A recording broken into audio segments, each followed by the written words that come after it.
पगारी नेते संजय राऊत यांना मला सांगायचंय, भीती महायुतीला अजिबात नाही, भीती उभाटा गटाला आहे. तुम्ही या भीतीमुळे आपल्या भावाला जवळ करण्याचा प्रयत्न करतायत. उद्धवजी ठाकरे मुख्यमंत्री असताना जेवढे वेळेला मंत्रालयामध्ये गेले नाही त्यापेक्षा जास्त वेळेला महायुतीच्या भीतीमुळे राज ठाकरे यांचे उंबरवठे झिजवण्याचं काम तुम्ही करतायत. त्यामुळे भीती महायुतीला नाहीये, भीती संजय राऊत तुम्हाला आणि उद्धवजी ठाकरे यांना आहे. महायुतीपुढे आपला महाविकास आघाडीचा निभाव लागणार नाही हे संजय राऊत यांना कळालं. त्यामुळे राज ठाकरे यांच्या दारामध्ये जाण्याचं काम तुम्ही करतायत. जेवढ्या वेळेला सत्तेमध्ये असताना उद्धवजी ठाकरे मंत्रालयाच्या मध्ये दारात गेले नाही त्यापेक्षा जास्त वेळेला तुम्ही राज ठाकरे यांच्या दारात जातायत. हे भीतीचं लक्षण आहे, हे भित्रेपणाचं लक्षण आहे. तुमच्या या घाबरटपणाला आता मुंबईकरांनी देखील ओळखलंय. त्यामुळं मुंबईकर तुम्हाला घाबरट लोकांना अजिबात निवडून देणार नाहीत. नितीनजी गडकरी आमचे नेते आहेत, त्यांनी आम्हाला काही सूचना दिल्या, मार्गदर्शन केलं तर आम्ही निश्चितपणे ऐकतो. परंतु वंदनीय बाळासाहेब ठाकरे यांनी जो मंत्र दिला होता, ज्यांनी जो विचार दिला होता, तो विचार सोडून तुम्ही सोनिया गांधी आणि काँग्रेसची गुलामी करण्यामध्ये रममान झाला आहात. खरं तर राहुल गांधींना पंतप्रधान करण्यासाठी तुम्ही जीवाचं रान करतायत.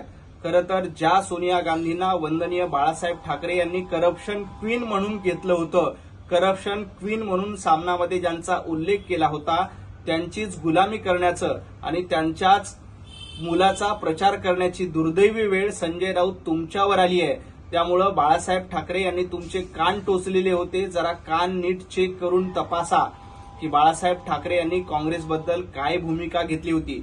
नितीनजी गडकरी यांनी आम्हाला ज्या सूचना दिल्यात, आम्हाला जे मार्गदर्शन केलं ते आम्ही निश्चितपणे ऐकू. आणि राष्ट्रीय स्वयंसेवक संघावर टीका करण्याचा अधिकार तुम्हाला नाही. संघाचे विचार जे आत्मसात करतात, जे स्वयंसेवक होतात, त्यांचा आम्हाला अभिमान आहे. तुम्ही हिंदुत्व सोडून इटलीची गुलामी करण्यात रममान आहात, त्याबद्दल थोडीशी लाज बाळगा. मुंबई महापालिकेची निवडणूक झाल्यानंतर तुम्हाला केदारनाथला नाही तर हिमालयामध्ये निश्चितपणे जावं लागेल आणि संजय राऊत तुम्हाला तर राजकीय संन्यास घ्यावा लागेल, त्याशिवाय पर्याय नाही. मुंबईकरांनी ठरवलेलं आहे की महायुतीचं सरकार येणार आहे. टेकूची गरज तुम्हाला आहे, म्हणून तुम्ही आता वेगवेगळ्या पक्षाकडे भीक मागून युती करण्यासाठी प्रयत्न करतायत. टेकूशिवाय तुमचं अस्तित्व नाही. 2019 मध्ये सोनिया गांधींचा टेकू तुम्ही घेतला होता, शरद पवारांचा टेकू तुम्ही घेतला होता. जनतेनं देवाभाऊंना स्पष्टपणे बहुमत दिलंय आणि आता मुंबईमध्ये मुंबईकर महायुतीचा झेंडा मुंबई महापालिकेवर फडकवल्याशिवाय राहणार नाही आणि त्यानंतर तुम्हाला मात्र हिमालयामध्ये जावं लागेल हे निश्चित आहे. महाराष्ट्रात फोडाफोडीची सुरुवात कुणी केली असेल तर त्याचं श्रेय उद्धवजी ठाकरे आणि संजय राऊत तुम्हाला जाते. तुम्हाला आठवत असेल 2017ला जेव्हा तुम्हाला नगरसेवक कमी पडले होते, आपल्या भावाचे नगरसेवक मनसेचे 7 नगरसेवक फोडून शिवसेनेमध्ये, त्यावेळच्या शिवसेनेमध्ये तुम्ही आणले होते. त्यामुळे फोडाफोडीच्या राजकारणाला महाराष्ट्रात तुम्ही सुरुवात केली आणि स्वतःच्या भावाला देखील तुम्ही सोडलेलं नाही. आणि आता जे काही मटक्याचे आकडे तुम्ही लावतायत, हा मटका फोडण्याचं काम मुंबईकर निश्चितपणे करतील आणि मुंबईकर महायुतीचा झेंडा मुंबई महापालिकेवर फडकवतील आणि तुमच्या हाती मटक्यामधला सगळ्यात मोठा भोपळा देतील. यावेळेला तुमचा पराभव निश्चित आहे. ज्यांनी स्वतःच्या भावाचं घर फोडलं, ज्यांनी स्वतःच्या भावाचे नगरसेवक फोडले, त्यांना यावेळेला भोपळा देखील फोडता येणार नाही.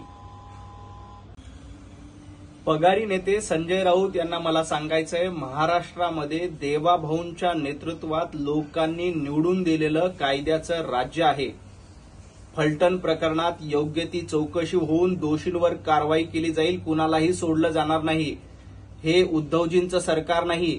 पालघरमध्ये साधूंची हत्या झाली, तुमचं सरकार गपगुमान बसून होतं. लोकांचे मृत्यू तांडव सुरू होते, तुमचं सरकार घरात बसून होतं.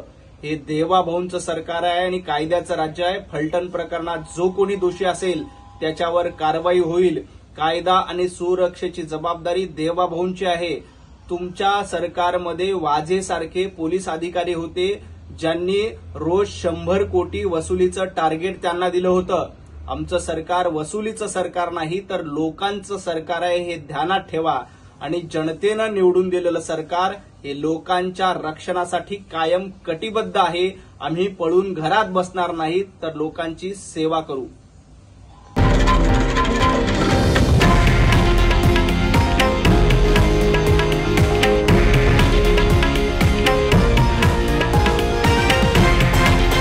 हे आहे देशातील नंबर 1 न्यूज नेटवर्क आणि आपण पाहत आहात TV9 मराठी, एकमेव.